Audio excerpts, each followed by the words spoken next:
Habiendo visto el elemento fundamental que es esta función de activación, vamos a hacer una mirada un poco más desde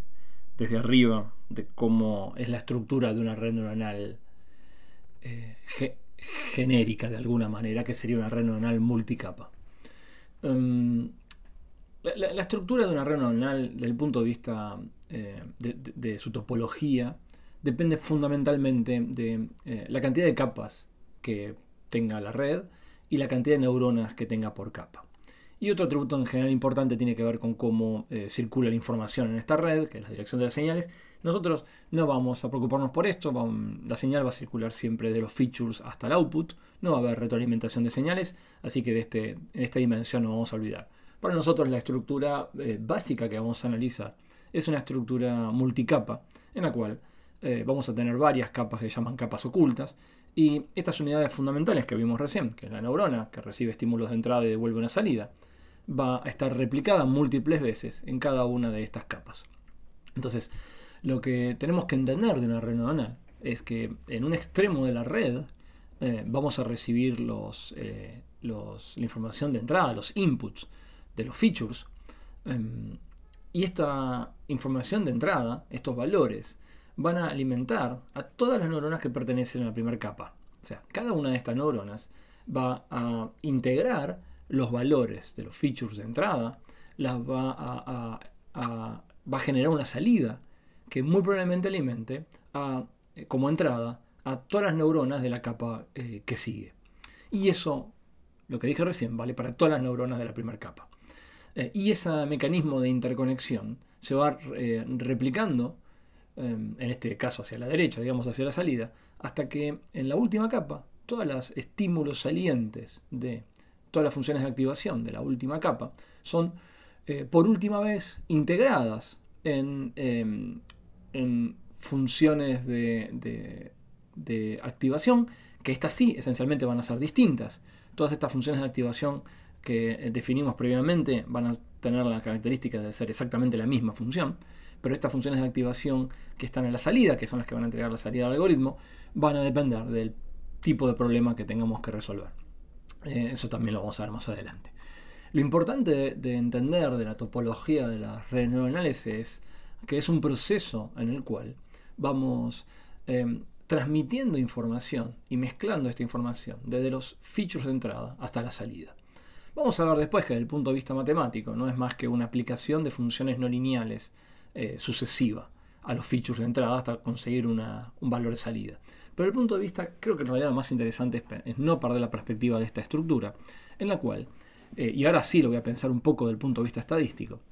tenemos que pensar que en el fondo una neurona, esta que estoy mostrando en este caso, recordando básicamente qué es lo que hace,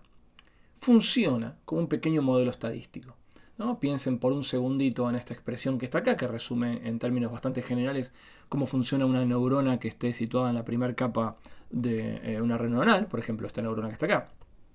Y lo que esto hace básicamente es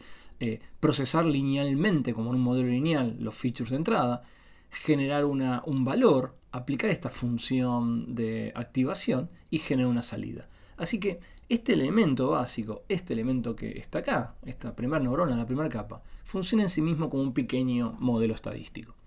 Pero si miran bien, se van a dar cuenta que este segundo elemento, esta segunda neurona, funciona como un sistema estadístico en paralelo, que recibe básicamente los mismos estímulos, pero al tener la posibilidad de calibrar coeficientes distintos,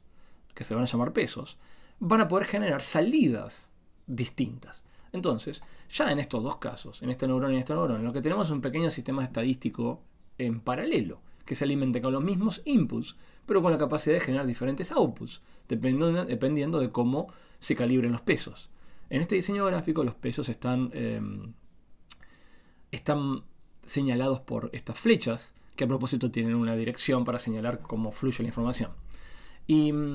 es fácil darse cuenta que en realidad cuanto más neuronas haya en una capa, por ejemplo en la primera capa, más cantidad de elementos estadísticos distintos tenemos que pueden llegar a captar diferentes patrones con las mismas señales de entrada. Ahora, si esta misma lógica la replicamos hacia nuevas capas,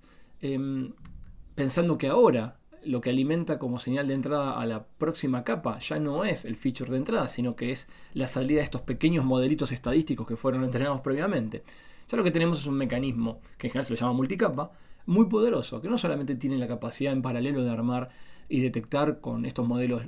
no lineales, captar diferentes patrones, sino que ahora estos patrones se pueden volver a recombinar para volver a obtener o descubrir metapatrones que son combinaciones de estos, y así sucesivamente en las diferentes capas. Hasta que al final, la salida que la red neuronal provee, que puede ser simple o puede ser múltiple, vuelve a ser una integración de lo que las neuronas de la última capa dan como valor resultante. Y esa integración también va a depender de coeficientes que vamos a calibrar.